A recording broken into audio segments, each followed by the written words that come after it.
Welcome. Thank you for joining us for our program. My name is Helen Liu, and I'm the Programming and Partnerships Manager at Cary Library.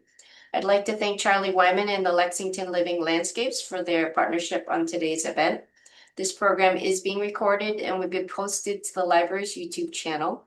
If you have any questions, please submit them to the Q&A or chat, and our speakers will answer them at the end of the program. Now I'm going to pass the mic to Charlie Wyman, who'd like to say a few words about Lexington Living Landscapes and introduce our guest this evening. Thank you, Helen. Good evening and welcome. We're delighted to have you with us. I'm Charlie Wyman with Lexington Living Landscapes. Before I turn the floor over to John and Marissa, let me say a word about Lexington Living Landscapes for any of you not familiar with us. We're a local volunteer nonprofit initiative launched in 2020 to promote more sustainable landscaping practices in town. More native plants, fewer invasives, fewer chemicals, more trees. We grew out of a collaboration between the town's Sustainable Lexington Committee and three nonprofits, the Lexington Field and Garden Club, Lexington Climate Action Network, and Citizens for Lexington Conservation. You can learn more about us, including how to sign up for our newsletter, at our website, www.lexingtonlivinglandscapes.org. Our great thanks to John and Marissa for joining us this evening and sharing their wisdom with us. And thank you, as always, to Helen and our friends at Cary Library for hosting this evening's program. After John and Marissa's presentation, we'll have a Q&A session moderated by me. If you have questions, please put them in the Q&A, but I'll ask you not the chat. I won't be monitoring the chat, so please put them in the Q&A and we'll get to as many of them as we can. Finally, before introducing our speakers, let me mention two more programs we also are partnering with Cary Library to bring you in March and April. On March 10th, Marie Chieppo will speak to us about how to work with your landscaper to produce a more environmentally friendly result. And on April 9th, in a perfect complement to tonight's program and in collaboration with the Lexington Field and Garden Club, landscape designer Trevor Smith will narrow the stormwater focus to our individual properties with a program titled Stormwater Management for Homeowners. Please mark your calendars, register at the Cary Library website, and join us for both. Now let me introduce our speakers and get out of the way. John Livsey has been the town engineer for the town of Lexington since January of 2009. John has a bachelor's degree in civil engineering and a master's in geotechnical engineering from the University of Massachusetts at Lowell. Among other honors, John was awarded the 2023 Professional Manager of the Year Award in Engineering and Technology by the American Public Works Association, and more recently awarded the Golden Raindrop Award for notable contributions in the stormwater field. Marissa Martel has worked for the town of Lexington for 8 years. She began her career with the town as a stormwater intern, later served as an engineering inspector, and for the past 4 years has worked as a senior civil engineer. She holds a bachelor's degree in civil and environmental engineering from the University of Massachusetts at Lowell. I can't imagine a better qualified team to educate us about stormwater management in Lexington. John and Marissa, thank you so much for joining us this evening. The floor is yours. Thank you very much. I appreciate the introduction, and we're going to jump right in with our presentation on Lexington Stormwater Management 101. So the presentation tonight cannot possibly touch on everything we do in the stormwater world, but we think it'll provide a fairly comprehensive overview and hopefully drum up some enthusiasm in what we feel is a very successful and ever-evolving program in Lexington. We'll discuss what stormwater is, what Lexington is currently doing, regulations and nutrient control, specifically phosphorus, and how you can help. So I'm going to start off with a few definitions. What is stormwater? The EPA definition of stormwater is stormwater runoff is generated from rain and snowmelt events that flow over land or impervious surfaces, such as paved streets, parking lots, and building rooftops, and does not soak into the ground. And how does stormwater transport pollutants? And I promise you I'm not going to be reading all the slides, just the first two with some definitions. Stormwater that cannot soak into the ground becomes runoff. Unlike natural areas like forests and meadows, impervious surfaces prevent infiltration. As stormwater flows across these surfaces, it picks up pollutants, transporting them to storm drains, drainage ditches, or other methods of conveyance, eventually reaching receiving bodies such as streams, rivers, and lakes. And if you look at the two pictures, the first photo on the top shows an absurd amount of litter and trash. We've actually found some outfalls with significant amounts of bags full of animal waste, which is a pollutant that's always a concern of ours. The second photo down below shows oils, most likely from a vehicle, flowing into a stormwater catch basin, which eventually goes untreated and ends up in water bodies. Lexington stormwater system collects, conveys, and sometimes treats stormwater runoff with catch basins, manholes, swales, drainage pipes, culverts, and stormwater control measures, referred to as SCMs. Our system is separate from the sanitary collection system. It's not a combined system. And since it's not combined, our stormwater does not go to a treatment plant for treatment. Our system is made up of approximately 6,000 catch basins, about 2,300 manholes, 136 culverts, approximately 136 miles of pipe, and 388 outfalls. We will be discussing outfalls throughout the presentation, so I wanted to be sure you all know what an outfall is. They're essentially the exit point where stormwater leaves the formalized drainage network and daylights into receiving body. An example of an outfall can be seen on the bottom right corner slide. Flooding and climate, aging infrastructure, regulatory needs, clean water goals, and land use are the main reasons stormwater matters in Lexington. We're experiencing more intense rainfall and flooding, and much of our stormwater infrastructure is aging and wasn't designed for the conditions that we're seeing today. We also have regulatory requirements, clean water goals, and volume and rate regulations that help protect our streams, ponds, and neighborhoods. Finally, land use and development affect how stormwater moves through town, which increases the need for proactive planning and maintenance. So flooding is already a real issue in Lexington. About 2.5% of the town's land area is at risk for flooding. It affects over 260 structures in 35 critical facilities, according to the 2009 Hazard Mitigation Plan developed for the town, which is currently in the process of being updated. As rainfall becomes more intense with climate change, these risks are expected to increase, which is why proactive stormwater management is so important. Much of Lexington's stormwater infrastructure is aging and in many cases was built decades ago. Pipes, culverts, and catch basins can deteriorate, clog, or fail over time if they are not regularly inspected and maintained. Ongoing operation and maintenance helps these systems function as intended. It reduces flooding and roadway damage and allows the town to address small issues before they turn into costly emergency repairs. More than 60% of the nation's stormwater utilities cited aging infrastructure and workforce needs as critical challenges, and the American Society of Civil Engineers ranks the nation's stormwater system, grades the nation's stormwater system at a D.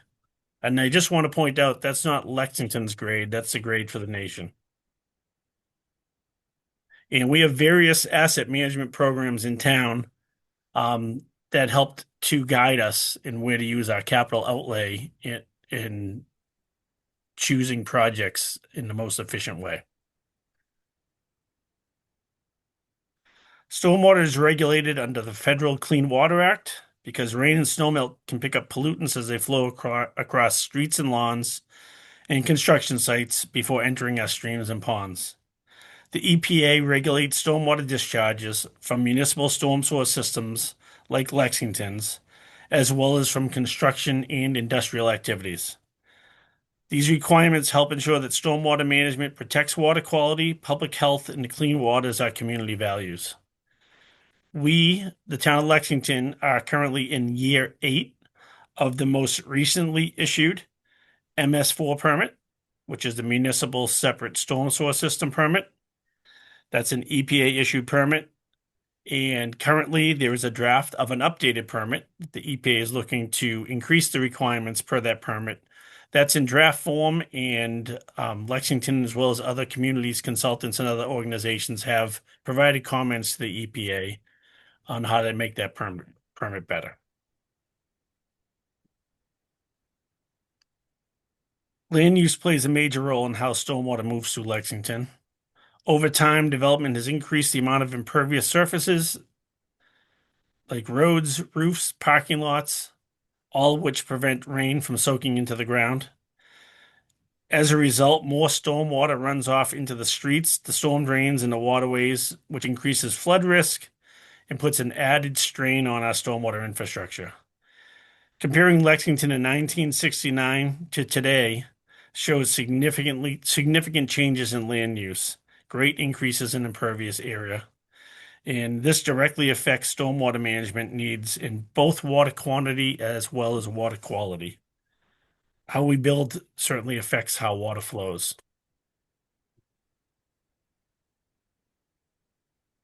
So why is this important to Lexington? Well, effective stormwater management keeps our community safe, healthy, and resilient. It protects residents and ensures emergency vehicles can navigate during storms, preserves the town's roads, culverts, and drainage systems to avoid costly repairs. It safeguards streams, ponds, and wildlife from pollution. By proactively managing stormwater, Lexington meets regulatory requirements, supports long-term infrastructure planning, and protects property values while controlling costs for taxpayers. Investing in stormwater is an investment in the safety, environment, and future of our town. Lexington is committed to protecting both human and environmental health. Proper stormwater management keeps our neighborhoods safe by reducing flooding and preventing exposure to pollutants in our streams and ponds. And at the same time, it protects our natural areas, wetlands, ponds, and streams by keeping water clean and supporting healthy wildlife. The work ensures that our outdoor spaces are safe and enjoyable for everyone while also preventing costly damage and long-term risk to our community. In short, a healthy environment here in Lexington means a healthier, safer town for all of us.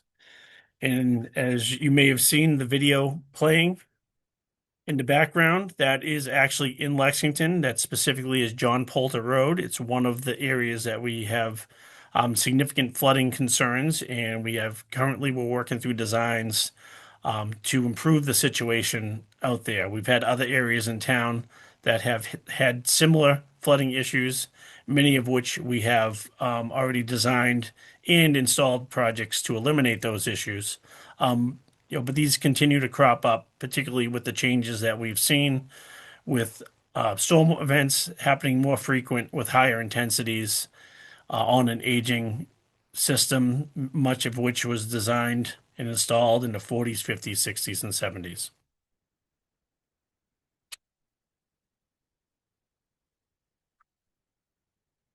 So clean water is critical to a healthy economy and generates billions of dollars nationwide.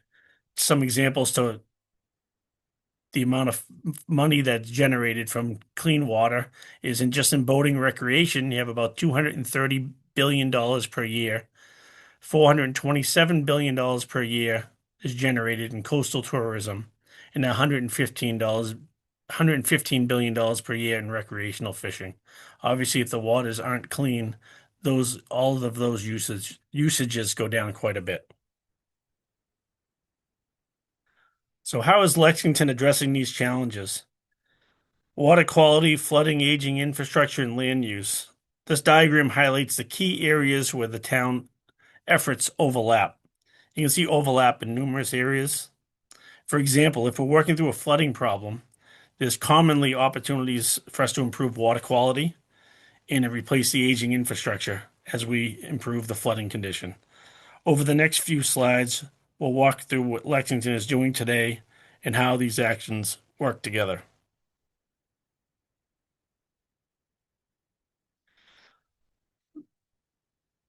This particular project was completed recently, within the last few years. This is at Oxbow and Constitution. It was a drainage improvement project. for green infrastructure. It's a great example of green infrastructure in action. This area experienced frequent flooding that affected roadways in nearby homes, largely because of an old and undersized drainage pipe network that could no longer handle heavy rain events. There's significant impervious area upstream of this. In particular, the highway, Route 2, is a major contributor of impervious area to this watershed. So rather than just replacing it with a larger pipe, we look to see if there's a better solution, a solution that not only removes flooding, but also improves the area. We chose a nature-based solution. We daylighted the stream, where you're seeing a stream here right now. As far as the eye can see in the picture, was actually piped. We daylighted it. Daylighting is basically when you're removing a pipe and bringing it back to the natural type condition. So we daylighted the stream. We restored adjacent wetlands. We created some floodplain, allowing the water to slow down, spread out, and absorb naturally. The project was identified as a priority through our town-wide stormwater planning effort and reflects our commitment to sustainable infrastructure and climate resilience. You'll also notice in the background of the photo on the left side of the photo on the right, you'll notice some vegetation. That's actually a vegetated retaining wall where we had almost a vertical rise needed to form that side of the stream. And instead of using a standard concrete type retaining wall, we used a vegetated one using live willow branches that root and develop into the wall. It provides structural support while blending into the landscape. It also encourages habitat that we found in our visits since this went in. A decent amount of birds flying and using that area, which is quite nice. And over time, it will stabilize the slope, reduce erosion, improve stormwater absorption, and make it a more environmentally friendly and attractive alternative to traditional hard infrastructure.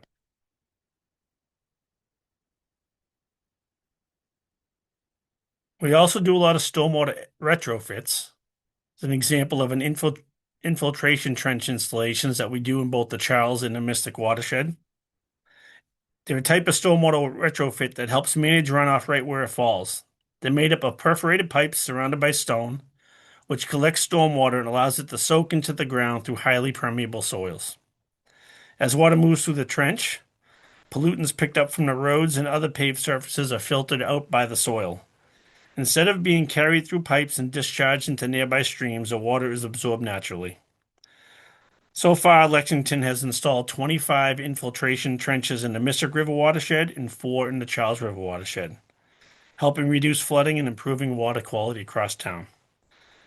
The trenches are also very efficient at removing phosphorus, and we often install these in advance of paving jobs to increase the phosphorus removal in an area.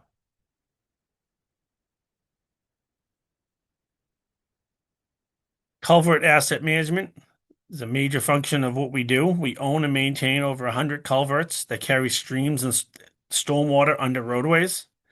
When these structures fail, they can cause flooding, road closures, and costly emergency repairs, so keeping them in good condition is critical for public safety. To stay ahead of these issues, the town assessed its culverts and developed an asset management plan to identify which ones needed to be repaired or replaced first. This is done using a risk of failure versus consequence of failure analysis. One of those prioritized, which can be seen on the far left, is a culvert beneath Grove Street, a busy roadway near I-95. While it's still currently functioning, a failure would have major impacts on traffic and access. This culvert is over 20 feet deep and is directly adjacent to the abutment of the bridge that goes over Route 95 along Grove Street. So if this were to fail, the bridge would need to be closed, the road would need to be closed, and it would be several months before a repair could be made. Instead of fully replacing this culvert, proactively, the town is going to line the existing pipe. This approach extends the life of the culvert, does it without having to excavate. It's able to be completed in a very short duration of time, costs significantly less, and it minimizes disruption to residents. Construction for this will begin later in 2026. We also replace culverts, and the culvert pictures in the middle and the one on the left are examples. We replace them when needed, and several have been replaced over the last 15 years. Replacements include improvements in openness, as well as increasing the bank fill width to make it more suitable for critter crossings. And additionally, when we do replace these, we typically put a natural soil bottom on the bottom of these culverts. That also makes it more natural environment for wildlife. You can see a critter crossing in that middle picture of the Waltham Street replacement that was done a few years back. And then the culvert that leads to the compost facility can be seen in the far left picture. The top photo is the replaced culvert, and the bottom photo is the culvert prior to replacing, which was constantly getting clogged. And there were 3 corrugated metal pipes, all of which were in failure and were rusted out fully on the bottom.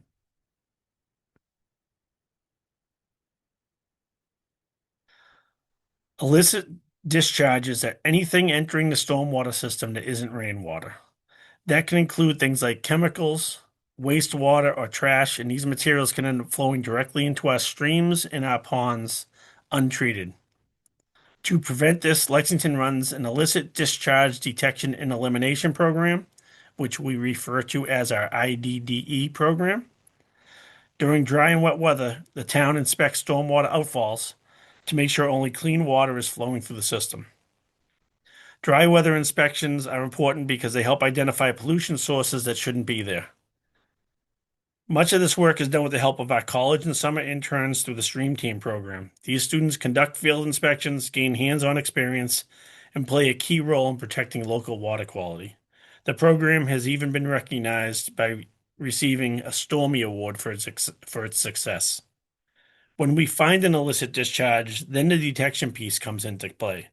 The key tools for detection are dye testing and CCTV, which is running a video camera through the piping network looking for entries. For a dye test, the dye is dropped in an upstream point. It's about an ounce or so of dye. It could be a manhole or an internal fixture like a toilet or a sink where the dye is dropped. Once dropped, observations are done for the dye at downstream locations, and if it shows up in the stormwater network, we then know we have an illicit discharge, and we have found the source of the illicit discharge. Now that we found the source of the illicit discharge, we then go to remove it. CCTV within the drain lines can also help to pinpoint illicits that we utilize, and we utilize both tools to help us find and eliminate these. To date, with this program, we have found and removed 13 illicit discharges in Lexington.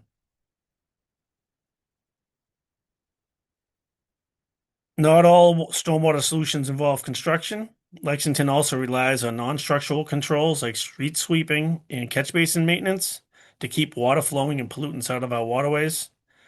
These are referred to as best management practices. You may hear them also referred to as BMPs. Street sweeping helps remove leaves, sediment, and debris that can clog storm drains and contribute to flooding and water quality issues. The town sweeps all the streets once in the spring and twice in the fall, with main roads swept more regularly during the summer and downtown areas receiving more frequent attention as well. This work is done using specialized street sweepers designed to pick up fine material that would otherwise wash into streams. Lexington also maintains close to 6,000 catch basins across the road network, and crews use specialized equipment, including Vector trucks, to inspect and clean the catch basins, and will clean some locations more frequently if they collect a lot of debris.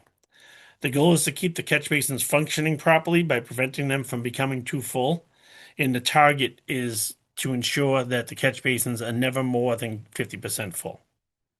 Because this work is labor intensive and staffing is limited, resident involvement makes a difference. Residents are encouraged to clear debris from the catch basins near their homes, especially before and after storms or snow melt. The town also offers an Adopt a Drain program where volunteers help monitor and clear storm drains.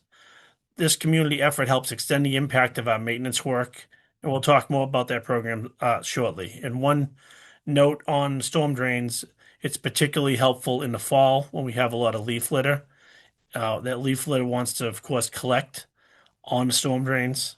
And if we have a big storm during the fall, it tends to cause a lot more flooding because the water cannot enter the storm drains.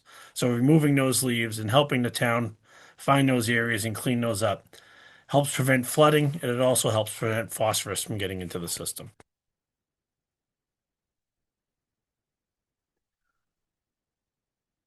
Good. This is good timing for the slide after the big storm event we had last week.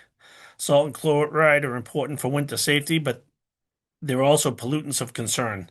When snow and ice melt, salt can wash into storm drains, streams, and reservoirs. Elevated chloride levels can harm aquatic life and impact water quality, including drinking water sources. Some communities that are not influenced by the ocean are experiencing brackish waters and saltwater plant life due to excessive salt use. Lexington's DPW works to reduce chloride use while still keeping roads safe. The town uses an enhanced brine application system that applies liquid brine more efficiently to the pavement. This improves effectiveness and allows crews to use less salt overall. Lexington also carefully tracks where and how much material is applied, reviews plowing routes each year, calibrates the equipment each year, and reports these efforts through the town's stormwater program. Salt and de-icing materials are also stored away from storm drains to prevent spills from reaching waterways, and salt piles are all covered. Residents play an important role as well. Shoveling early helps reduce the amount of salt needed. Using salt sparingly on driveways and sidewalks makes a difference, and keeping snow piles away from storm drains helps prevent concentrated chloride runoff. Together, these actions help protect water quality while keeping the community safe in the winter.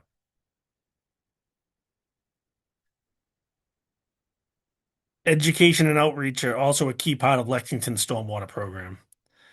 Protecting water quality isn't something the town can do alone. It works best when residents, businesses, and community groups are involved and informed.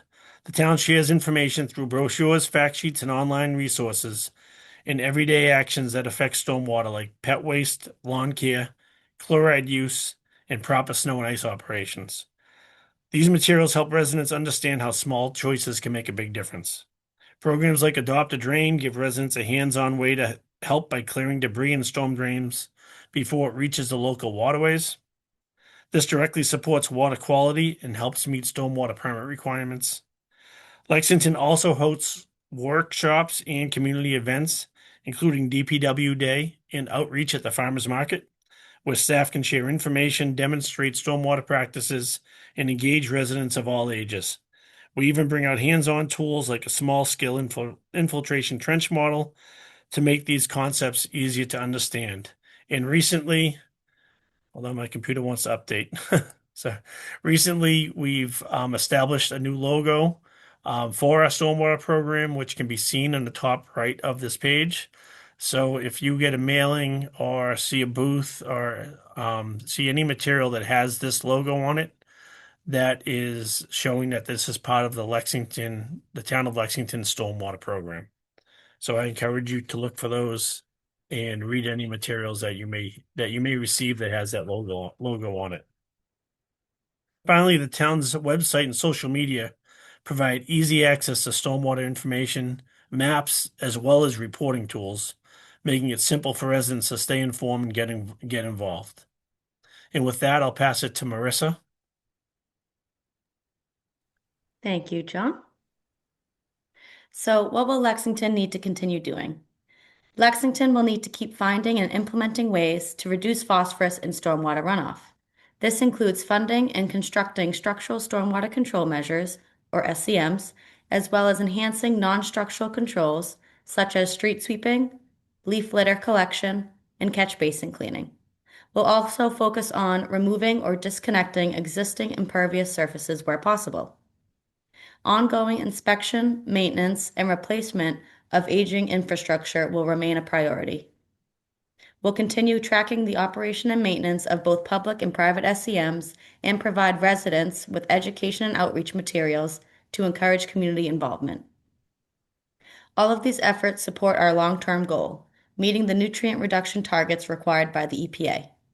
More details on these goals will follow in the next slides. Stormwater can carry high levels of nutrients, like nitrogen and phosphorus, into our local waterways. When nutrient levels increase, they fuel excess biological activity, such as algae growth. This can lower dissolved oxygen levels and alter the pH of the water, which creates stress for aquatic plants and animals and can disrupt the ecosystem. We've already seen real-world examples of this. Health officials in 2016 warned about a blue-green algae bloom in the Charles River, a direct consequence of excess nutrients in the water. This shows why managing stormwater nutrients is so critical for protecting both water quality and public health. Stormwater picks up phosphorus from a variety of sources before it reaches our waterways. Large developments with lots of impervious surfaces like parking lots and rooftops prevent water from soaking into the ground, so runoff carries phosphorus quickly into the storm drains. This can be reduced with green infrastructure, such as rain gardens, permeable pavements, and vegetated swales.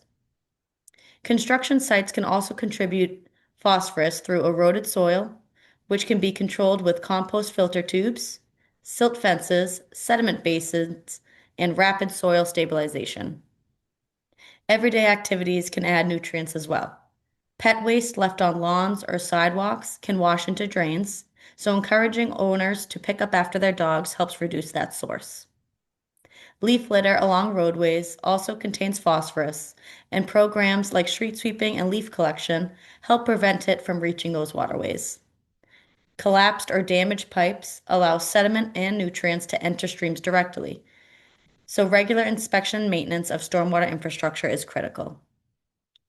All of these sources eventually end up at outfalls, where untreated stormwater enters rivers and lakes, highlighting the need for structural stormwater controls and other interventions to capture and treat runoff before it reaches our water bodies.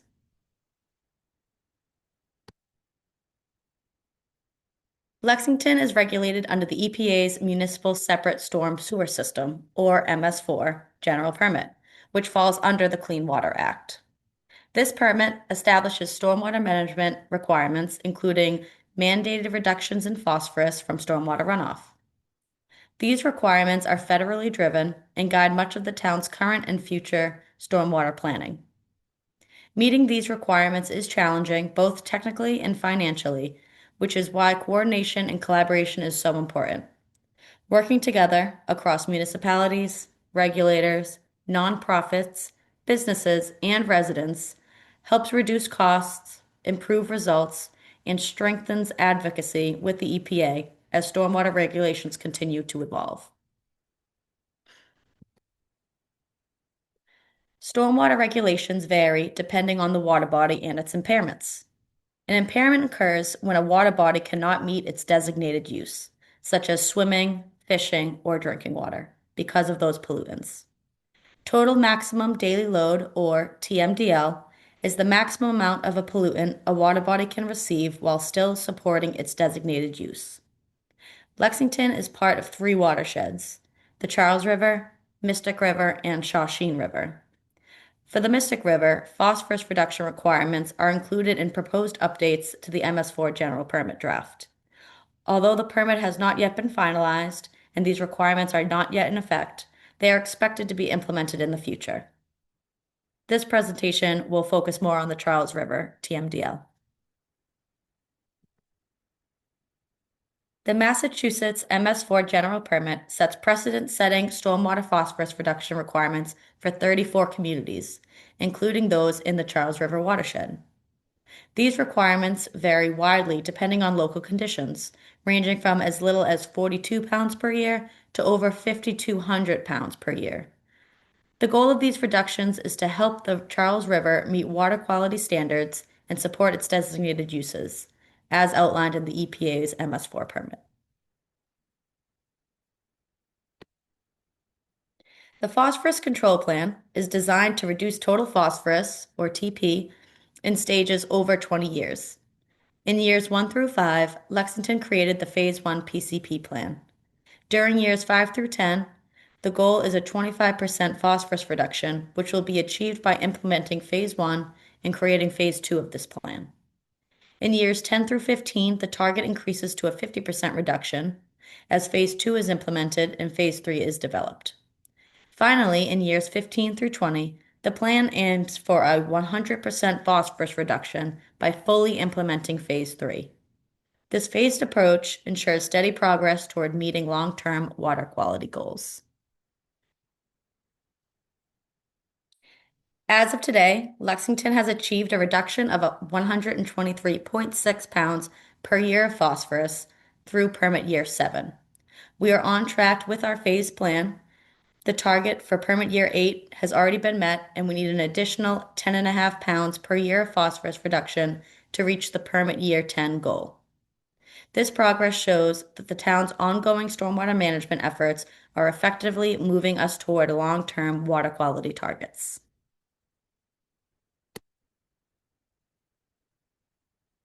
So how do you reduce phosphorus in stormwater? Phosphorus reductions in stormwater are achieved through stormwater control measures, or SCMs.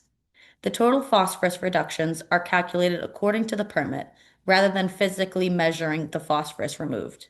For example, 1 acre of medium-density residential impervious surface is estimated to contribute 2 pounds of phosphorus per year, while treating 1 inch of runoff with an infiltration basin can remove about 1.8 pounds per year. Communities can earn total phosphorus reduction credit by properly installing and maintaining SCMs, whether municipal or private. It's important to note that SCMs must be maintained over time to continue receiving credit towards phosphorus reduction goals.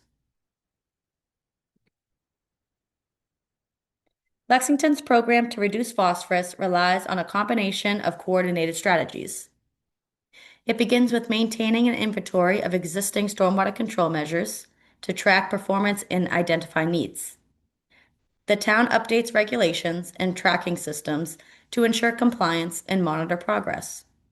Education and outreach help residents understand their role in reducing phosphorus, while non-structural source controls, such as street sweeping and leaf litter collection, prevent nutrients from reaching waterways. Finally, constructing new SCMs adds additional capacity to treat stormwater and achieve long-term phosphorus reduction goals. Together, these efforts form a comprehensive, phased approach to protecting water quality in the Charles River watershed and soon the Mystic River watershed. So how can you help? There are simple ways residents can help reduce phosphorus and protect Lexington's waterways. You can adopt a drain by volunteering to care for a local storm drain. Some people even give their drains names. Another option is to volunteer to install storm drain markers, which remind the community that these drains lead directly to rivers and streams. Installing a rain barrel at your home is another easy step. Capturing rooftop runoff and reducing the amount of stormwater carrying nutrients into local waterways. Every small action contributes to healthier rivers and streams.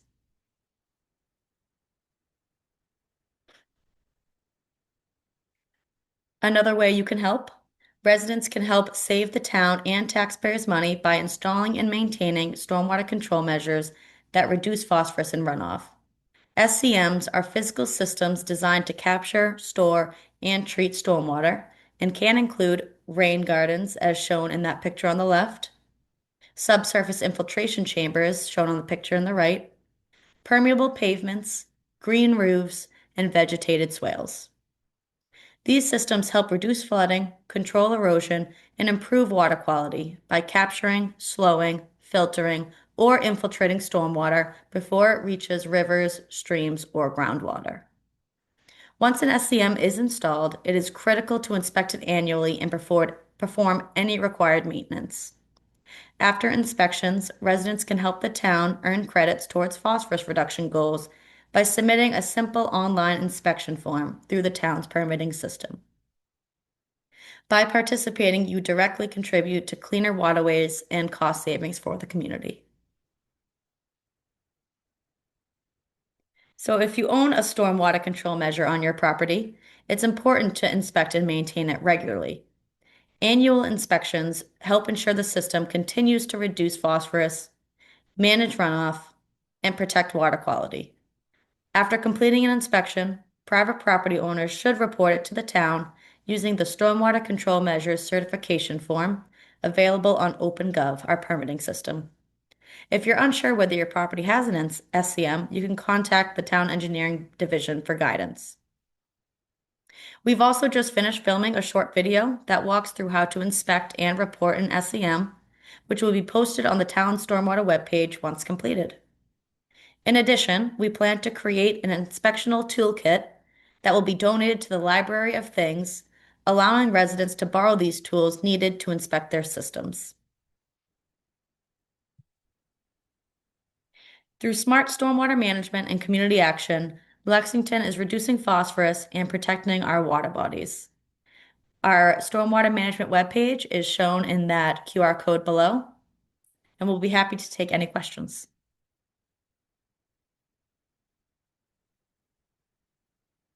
Wonderful. John and Marissa, thank you so much. That was terrific. You know, you'd be describing something on one slide and a question would be forming in my mind and you'd answer it on the next slide. I mean, it was just very well done. A number of people have submitted questions and I'll just go through them. I've got a few I'll add myself, but I'll just run through some and either of you can take it. And Marissa, maybe if you'd stop sharing your screen, then people could see us in all our glory. There you go. Someone says, given the increasing intensity of storms, is the size and capacity of our existing culverts and infrastructure sufficient for the most severe storms?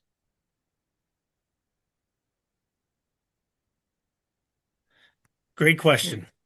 Short answer is no. A lot of these systems were designed with storm data from the 60s. The storm data from the 60s was used for decades as the storm data for designs anytime a subdivision was being built, things like or a commercial property was being built. More recently, better storm data is being used. We're using the Cornell data that was developed years ago in Lexington, so that now we're designing for the storms that we're now seeing, and looking to increase the standards using NOAA data to design for future storms.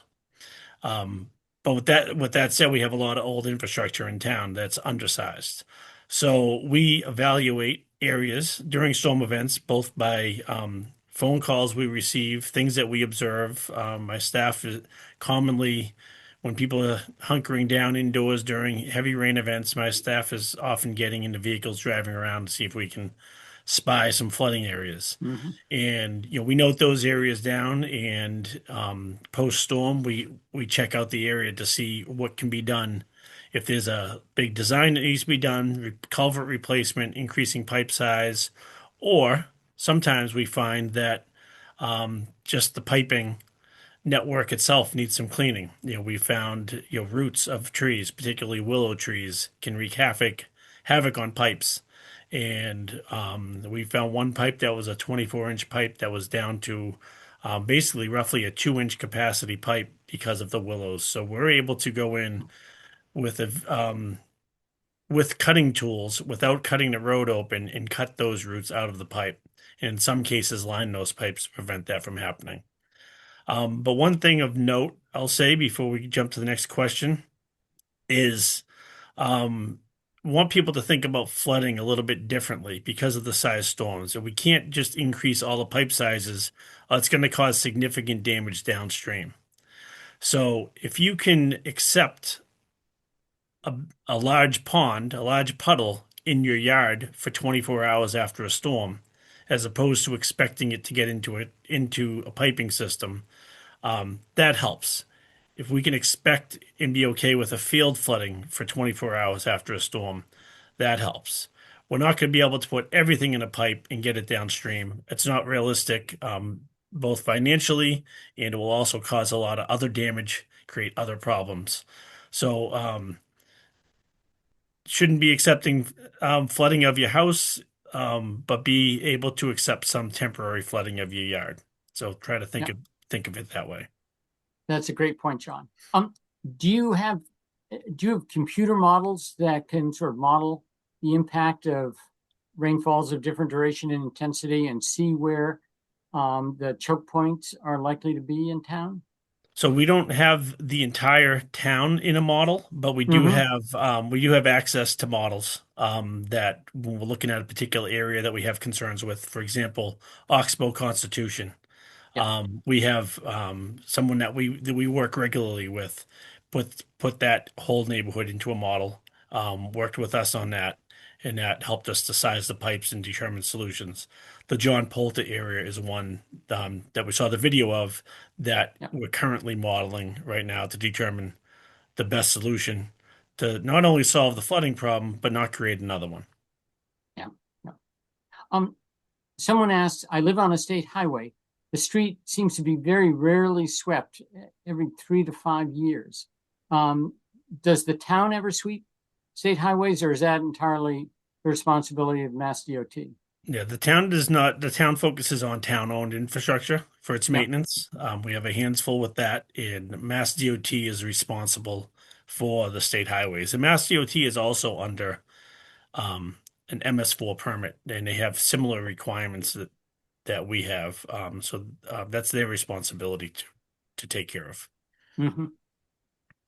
Someone else asked, how does new real estate development affect the stormwater system? And tell us a little bit about sort of what developers, the hoops they need to jump through in terms of their stormwater installations. All right, that's a great question. Marissa, do you want to take that? Or you want me to? Marissa does a lot of our internal reviews, so. Sure. Certain developments, so say if there is a development going in near conservation land within those buffer zones, those are subject to those Conservation Commission regulations. So those are very strict. But other ones, so say if a development goes through the planning process, and it is above, I believe, 10,000 square feet of soil disturbance, then they get peer reviewed by an outside engineer. And we require total phosphorus to be reduced, as well as total suspended solids to be reduced, or they need to retain some stormwater. They're usually adding in SCMs large enough to contain the 100-year storm for using that Cornell data.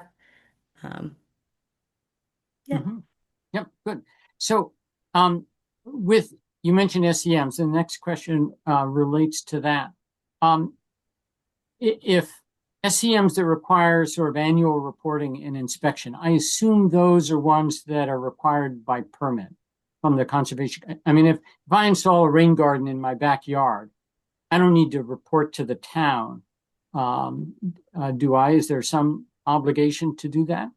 So that's a excellent question, Charlie. You are not obligated to do it, but if you install a rain garden in your yard, you are likely removing phosphorus. So if you do report it, we can take credit in our reporting to the EPA, and that's a SCM that we don't need to install, which saves money to the town overall. And if I report it, then do I incur sort of an ongoing obligation to maintain it and report it so that you can continue to take advantage of the credit? If you were required to install it, you're required to report it, and you have that obligation. If you did it out of the kindness of your heart, then your only obligation will be a moral obligation to us. All right. Yeah, you'll definitely want to maintain them as well so that they continue to work. So yeah. Well, I will say I do have a rain garden that I installed, and I love it partly because it slows down the runoff, and I think I'm doing a good job, a good deed there. But also the native pollinator-friendly plants that have taken it over are just wonderful to watch and see, and I love it as much for that. This is sort of related to it, but Someone says, are there surface level SCM designs or guidance you recommend that homeowners can install themselves? For example, bioswales and rain gardens.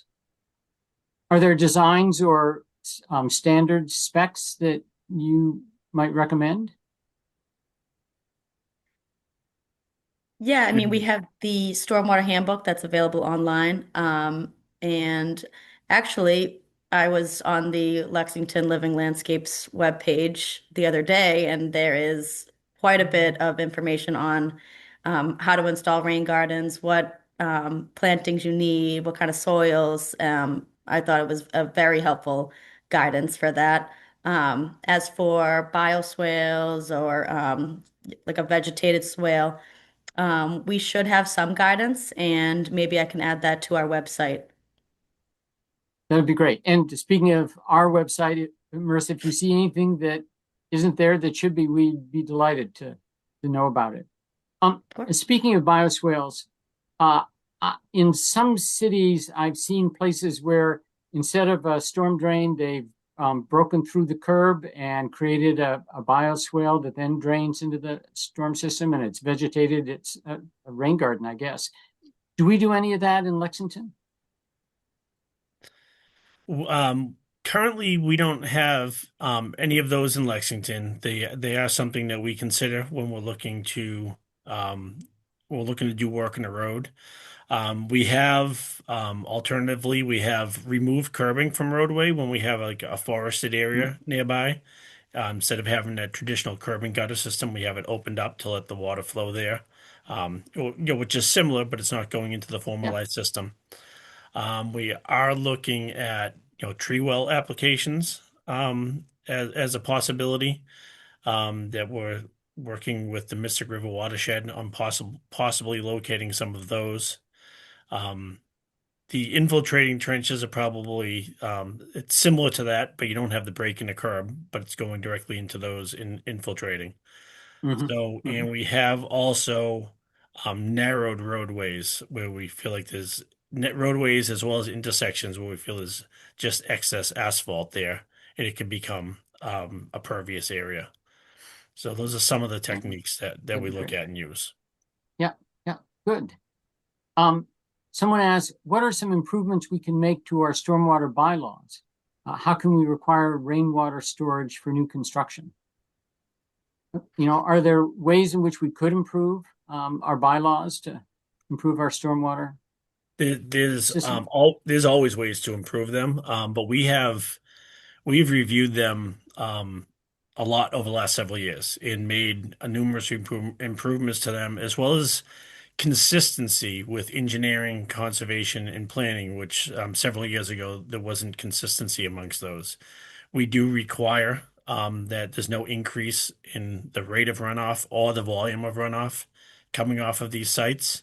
But there is also a suggested standard, and I don't remember specifically what it's called because I just learned about it last week at a conference that I was at. And it's a specific standard that they're hoping municipalities will be able to adopt. I don't know enough about it yet. I was at a presentation on it. It seemed it seemed like it would be certainly a useful thing to adopt, but I need to learn more about it before we pursue it. But that's something that there's hope that can be adopted by a lot of cities and towns throughout the state. But we're constantly reviewing our bylaws and regulations. Every few years we're looking at those. I think was it last year or 2 years ago, Marissa, is when we added the requirement to remove 60% phosphorus and 90% total suspended solids from developments. That was a change. So Yeah, originally it was just removing 80% of total suspended solids. So we added that phosphorus element and then increased the total suspended solids removal. That's great. You've talked a lot about the importance of lowering the phosphorus load. What about nitrogen? Is that a concern? I mean, one hears in many areas that nitrogen is a concern in stormwater, but is it not in the watersheds that Lexington falls into? It's not a nutrient of concern in our three watersheds. It certainly can be, Hmm. but it isn't in the three watersheds that we're in. So right now Yeah. we have the Charles and the Mystic where phosphorus is the big concern. Yeah. Okay. And sort of related to that, someone says, how do lawn fertilizer chemicals factor into nutrient loads and into water quality concerns? They factor quite a bit into it. So if you're putting phosphorus down, if you have a bad, I'm putting phosphorus down. If you're putting fertilizer down, and when you buy a bag of fertilizer, that middle number that you see, there's three numbers on a Hmm. bag of fertilizer. That middle number is phosphorus. And this area of the country is we're heavy in phosphorus, so you typically don't need phosphorus. So you want to look for fertilizer that does not have phosphorus in it. You want a zero in that middle number. I would recommend going with more organic fertilizer or plantings that don't need to be fertilized as much. Um, if you can minimize fertilizers and pesticides. I used to fertilize my yard regularly, and I switched to it I stopped fertilizing, and I started in my bare spots planting clover. And that's helped quite a bit. My lawn's certainly not like a golf course, but I found that that helps. And I also stopped using pesticides years and years ago, and I now use ladybugs, which are Hmm. much. And I every year I buy a bag of ladybugs and I put that in my gardens. And some get a few vegetables that get eaten up, but they really do a pretty good job with it. So there's a lot of different things you can do out there without using the heavy chemicals. Yeah.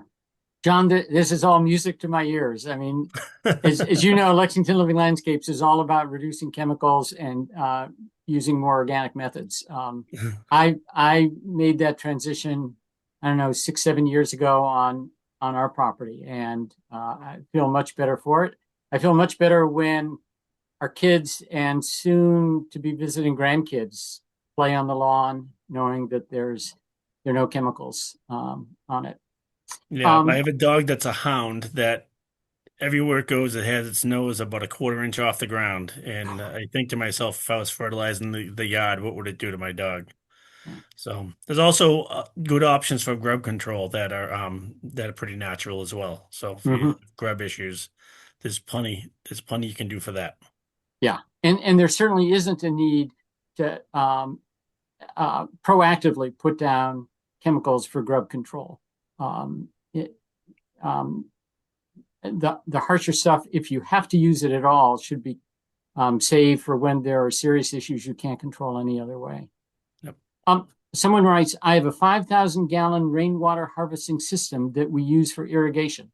We received special permission during construction to sub this for a standard stormwater cultic system. Thoughts on making this more of a standard option? Uh, it costs slightly less than the cultic would have and gives us free non-quabbin water in perpetuity as long as it keeps raining. Much bigger scale than a 60-gallon rain barrel. Any thoughts?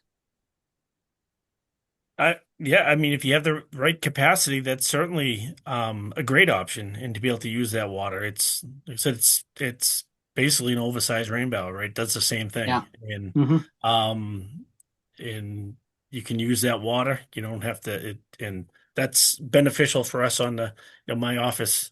One of our other responsibilities is the water distribution network. So, um, and in the summer months, with a lot of people watering their yards, we have times during droughts that we definitely have concerns with being able to get proper pressure out to certain areas of the town. So if people are finding ways to control stormwater and also control their water use, that's a double hit for us. That's great. Yeah. And do you want to put in a plug for the town's rain barrel um, program? Yeah, go ahead, Marissa. Sure. Yeah, we partner with, I believe they're called Great American Rain Barrel. And usually we take orders, I believe, around April and distribute them um, just after May.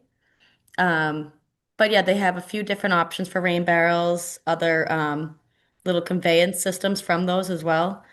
But yeah, they have a couple different options. They also have they sell, I think, landscaping stone as well. So if you wanted to add to that, if you're using it for irrigation or just to water your lawn, it's helpful for sure.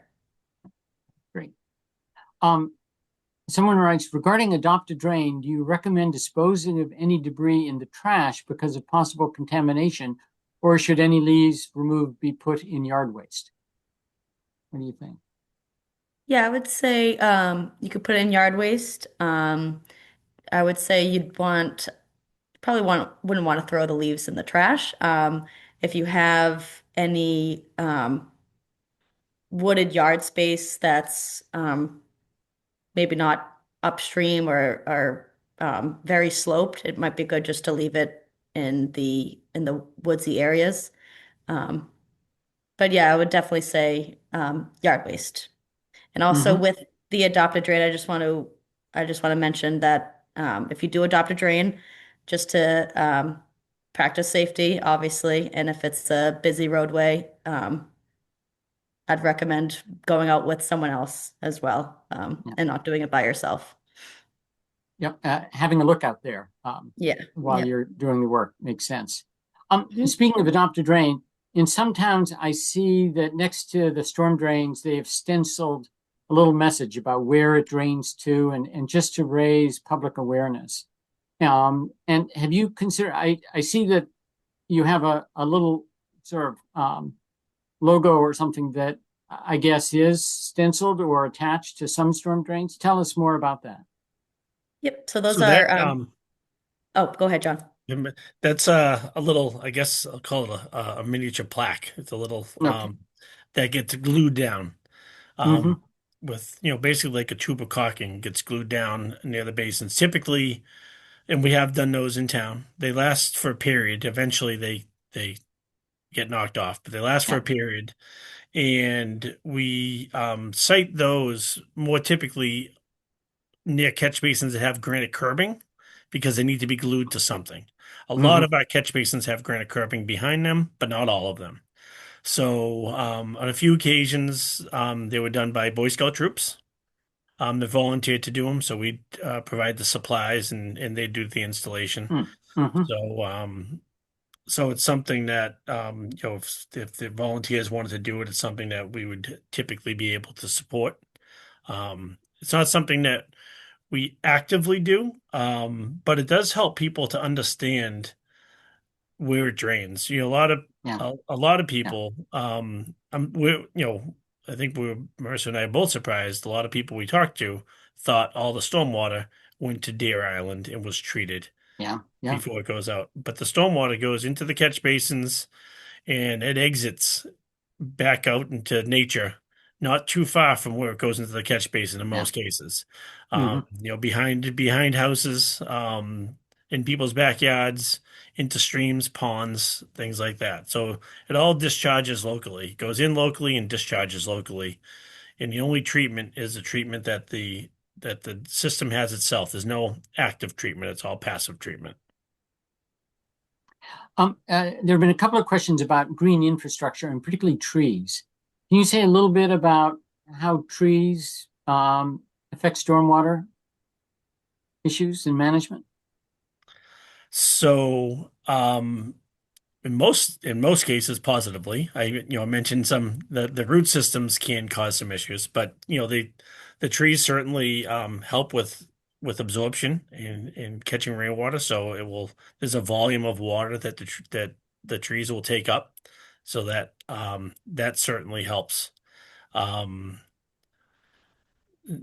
Not to jump subjects, but the shade of trees also helps the longevity of roadways because they Mm. don't oxidize as Ah, quickly. interesting. So, Interesting. Yeah. Yeah. Yeah. Well, and um, I've also heard that tree roots, I mean, they may damage culverts, but they also, by sort of breaking up hardpan, they sort of provide improved infiltration of yep, storm water after a storm. So not as much runs off. yep, Um, they can do that as well. Exactly. So it certainly helps. Certainly helps with reducing the runoff. Trees are a big contributor to that. yeah. Someone asked if has SCM, stormwater control measures, technology improved over the last couple of decades, or is there just more emphasis on using them? Good question. The designs have improved over the years. I wouldn't say there's been significant changes in a lot of the technology. There is some technology out there that uses vortex type systems to try to take out sediment. Um, but the use of them has increased a lot, and the knowledge of how they work, the knowledge of their effectiveness, and where they can be sited has definitely changed. Those infiltration trenches that we showed in the roadway, um, 5 years ago they weren't anywhere, and Arlington started putting them in year one. Lexington and Arlington year two, both with grants that were received, and now there's at least a dozen communities in the Mystic that are installing those. Um, Not terribly fancy technology, just a perforated pipe infiltrating into the ground. And so, what we're hoping is that there's some significant improvements in how much phosphorus these can treat.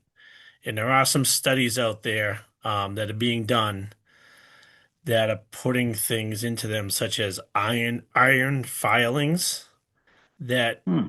hold on to phosphorus and create a much more significant reduction.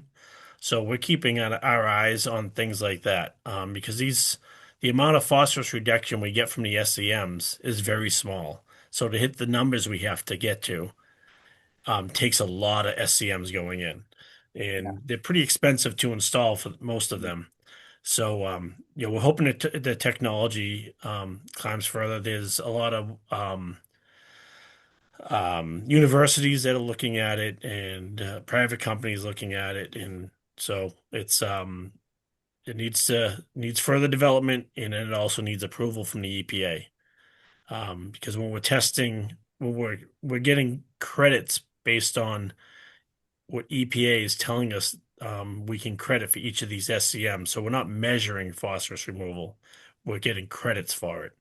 So if something Hmm. can take out a lot of phosphorus, we can't just measure it to prove it. We need to get EPA to agree to credit it. And if in these infiltration trenches you are sort of absorbing phosphorus, does a day come when they need to be excavated and the material renewed because you've reached capacity? Is that an issue? That is a question in the stormwater world that's been discussed heavily at the last few conferences I attended, Hmm. and I don't have that answer yet. Yeah, yeah, yeah, yeah, yeah. I hope the answer ends up being no. Yep. Um, so in on that credit thing, we have also the town of Lexington has we've actually sent a letter to the EPA specifically for leaf litter credits. We want to do some research on leaf litter removal where we feel like the credits for our BMPs, best management practices, with the sweeping of the roadways at the opportune times, um, can create a lot more uptake of phosphorus than they're currently crediting. So that's in review by the EPA right now. So the town we're pretty aggressive with looking for opportunities, and I'm talking to the permitting agencies to see what they'll allow us to do. Okay. Um, Someone asked, just if you could explain what a suspended solid is. What's an example when you refer to them?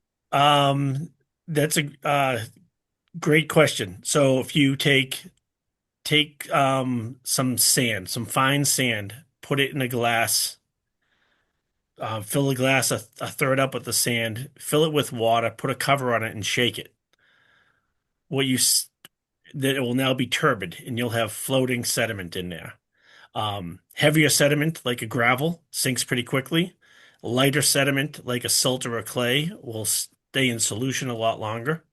So that's what they call them, a suspended solid. So it's basically typically soil that's being carried in the stormwater, and you want a treatment train for the water that has the soil in solution to go through the treatment train and drop those soil particles out of solution before it exits into the environment.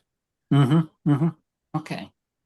Um, Someone asked about, are there particular plants or plant types that are particularly good at absorbing pollutants, toxins, etc.? In the world in which you live, are there particular plants or plant types that are recommended, say, for home gardeners who want to help in this way? Any thoughts? Great question. I don't know, Marissa, do you know that? I think there are, but I don't know what they are, off the top I of my head. don't. I think someone with conservation might actually have a better answer for this. Hmm. I do not know. Yep.